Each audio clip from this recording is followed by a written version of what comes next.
Hai Sobat Unjapedia. Mengabdi pada negeri itu harus ya. Sebagai generasi muda, kita harus memiliki inovasi dan ide kreatif untuk bersumbangsih pada kemajuan dan pembangunan bangsa.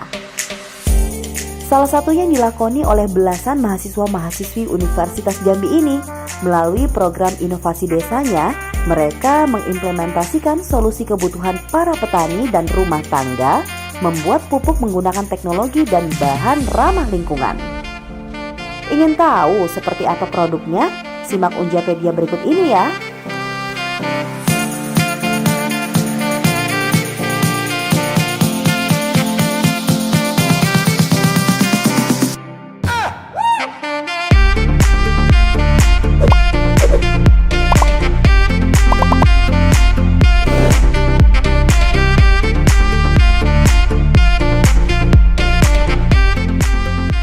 Latar belakang kami melakukan program inovasi desa di Desa Sitirik, Kecamatan Morosebo, Kabupaten Muaro Jambi, terkhususnya di kelompok tani Tanjung Harapan, ialah kami telah melakukan observasi sebelumnya di Desa Sitiris. Terdapat bahwasanya petani-petani di desa ini, terkhususnya petani padi sawah di Tanjung Harapan, banyak menggunakan pupuk kimia.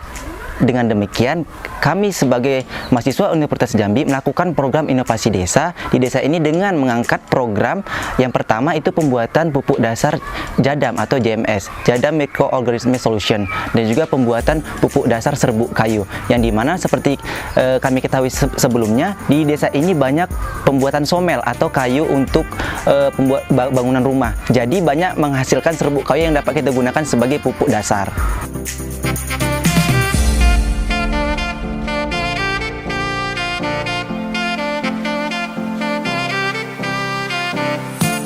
Program Inovasi Desa Agriculture Angus Club Desa Sitiris ini beranggotakan 15 orang dalam satu tim, yang mana seluruh anggotanya merupakan mahasiswa dan mahasiswi Fakultas Pertanian Universitas Jambi.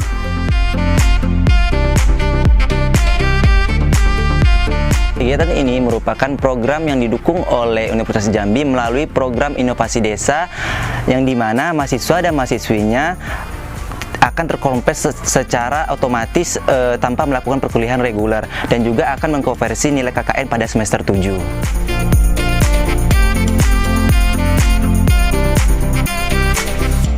Pasar sasaran kami terkait pemasaran pupuk organik cair atau JADAM, dan juga terkait pupuk serbuk kayu ialah terkhususnya warga Desa Sitiris terlebih dahulu. Karena apabila pupuk ini laris di pasaran Desa Sitiris ini, maka selanjutnya akan dilakukan pengembangan untuk pemasaran ke luar Desa Sitiris.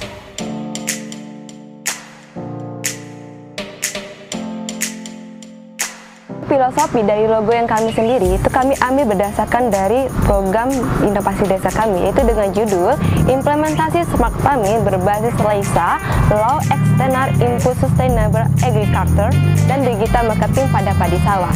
Nah, untuk filosofinya di bagian atas itu ada Smart Farming yang mengartikan menggunakan teknologi yang ramah lingkungan. Jadi dengan menggunakan itu kami mendapatkan hasil yang efisien serta meningkatkan produktivitas dan berkelanjutan bagi pertanian. Nah, yang di bagian bawah itu ada padi. Padi itu menggambarkan adalah komoditi yang ada di Desa Sitiris. Nah, untuk yang di bagian bawah lagi itu ada tangan daun. Tangan daun ini dia melambangkan sebagai hubungan antara petani Desa Sitiris dan kami sebagai mahasiswa dari program inovasi desa ini. Untuk di bagian bawah sekali itu juga ada jaringan pemasaran. Nah, jaringan pemasaran ini kami membantu para petani untuk memasarkan hasil dari hasil pertanian mereka.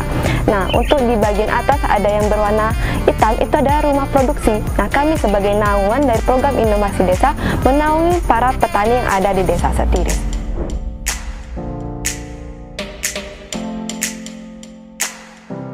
Produk yang kami hasilkan dari program inovasi desa ini itu ada dua produk. Yang pertama itu ada pupuk JMS atau Jadam Microorganism Solution, dan yang kedua itu ada pupuk serbuk kayu. Nah, untuk kedua produk ini kami pasarkan melalui website yang sudah kami bikin, yaitu dengan judul website Sitiris Farmers Marketplace.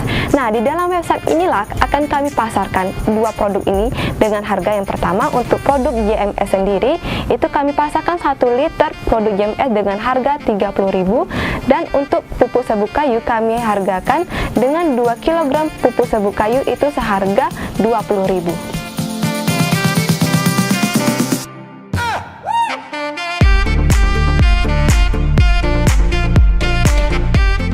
pembuatan pupuk JMS sendiri atau Jadam Microorganism Solution, itu kami menggunakan 3 bahan pokok penting. Yang pertama itu adalah garam, serasa, serta kentang. Nah, kenapa kami memilih serasa? Serasa ini adalah daun lelapukan yang sudah melebur dengan tanah. Nah, di serasa ini ada mikroorganismenya. Mikroorganisme inilah sebagai starter biang dalam pembuatan pupuk JMS. Nah, yang kedua itu adalah kentang. Nah, kentang ini kami pakai karena dia merupakan karbohidrat. Karbohidrat inilah dia menggunakan sebagai fungsinya makanan pada mikroorganisme yang pada serasa tadi. Nah, yang ketiga itu adalah garam. Nah, garam ini dia berfungsi selain sebagai mineral, dia berfungsi untuk mempercepat fermentasi dari pupuk JMS sendiri.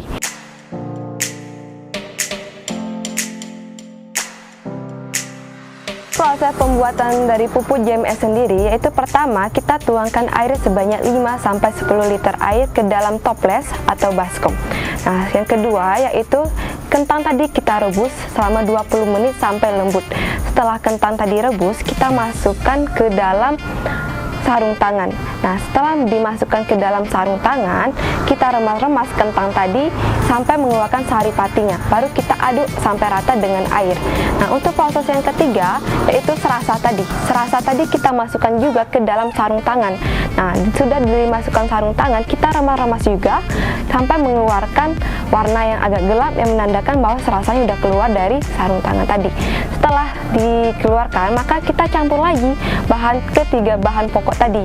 Setelah tercampur dengan merata, kita masukkan proses keempat itu garam. Garam ini kita hanya masukkan 1 sendok garam saja, yang mana garam ini tadi berfungsi mempercepat fermentasi. Nah, untuk yang perlu diingat itu kita harus menggunakan air sumur atau air biasa, jangan menggunakan air PDAM, karena air PDAM ini mengandung kaporit yang dapat membunuh mikroorganisme yang ada di dalam jadam sendiri. Nah, untuk mengaplikasikan jadam ini, yang pertama digunakan sebelum media tanam atau media tanam yang tanahnya belum kita gunakan untuk tanaman. Fungsi dari jadam ini dia berfungsi untuk memperlembut tanah sehingga akar untuk media tanam kita tadi itu dia dapat mengakar sampai dalam. Itulah fungsi dari jadam tadi, fungsi utama jadam. Namun jika sudah ada tanaman, kita juga tetap bisa mengaplikasikan pupuk jadam ini dengan menggunakan 1:10. Itu 1 liter jadam dibanding 10 liter air biasa.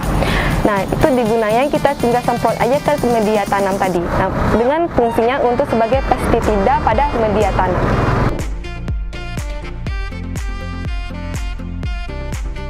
Untuk pembuatan pupuk dasar serbuk kayu. Nah, pupuk dasar serbuk kayu ini adalah material organik untuk sebagai media kompos pada tanaman. Pupuk dasar serbuk kayu ini dia berguna untuk menjaga tekstur tanah, menjaga kelembapan tanah, serta untuk mengatasi gulma yang tumbuh di sekitaran tanaman.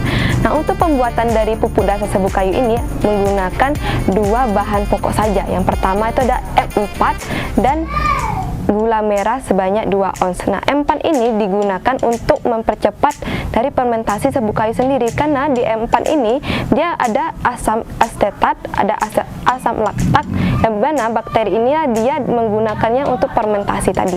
Nah, yang kedua itu adalah gula merah. Kenapa gula merah kita gunakan di sini? Karena gula merah ini sebagai media makanan pada bakteri yang ada M4 tadi. Nah, untuk cara pembuatannya yang pertama yaitu kita siapkan airnya terlebih dahulu. Kita sediakan 5 liter air.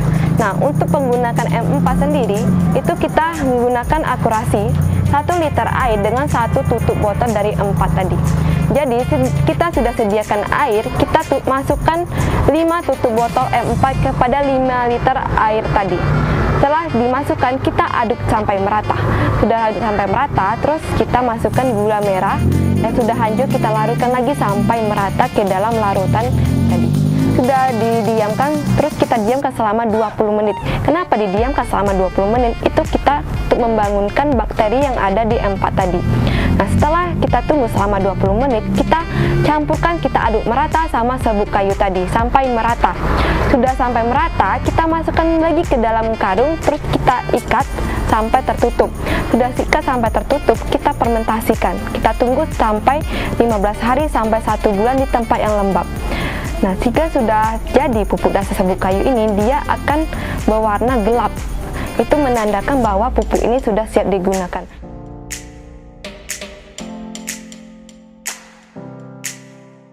Untuk mendapatkan kualitas dari pupuk dasar ini, kita dapat mencampurkan dengan kotoran hewan ternak dengan perbandingan 1:2, yaitu 1 kg dari pupuk dasar serbuk kayu ini dengan 2 kg dari kotoran hewan ternak ini dicampur sampai merata, baru kita aplikasikan ke media tanaman. Nah, untuk cara pengaplikasikannya sendiri itu kita bisa mengaplikasikan ke media tanam sebelum ditanamin, atau kita bisa cangkul, dileburkan atau sampai merata gitu. Terus yang kedua, jika sudah ada media tanamannya di atas, terus kita bisa taburkan saja pupuk dasar serbuk kayu ini karena dia berguna sebagai mengatasi gulma yang tumbuh di sekitaran tanaman. Namun untuk di Desa Setirik sendiri kan dia mayoritas petani padi. Jadi kita bisa menggunakan cara pengaplikasikannya 5-10 ton dasar serbuk kayu dengan perbandingan 1 hektar.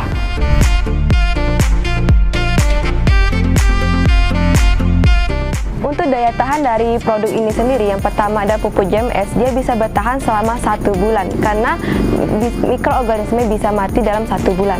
Terus yang kedua itu ada pupuk dasar serbuk kayu, dia bisa bertahan selama 5-10 tahun. Harapan kami terkait program inovasi desa yang kami lakukan terkait program pupuk jadam dan juga pupuk dasar serbuk kayu ialah semoga program ini dapat memberikan manfaat yang besar kepada petani di Desa Sitirik dan juga kepada rumah tangga agar petani sawah mereka dapat berjalan dengan baik, dan juga untuk mengatasi solusi daripada pupuk kimia yang harganya cukup mahal. Dan juga besar harapan kami semoga program kami ini dapat berkesinambungan ke depannya. Setelah kami pergi dari sini, ada yang untuk melanjutkan program kami ini di sini.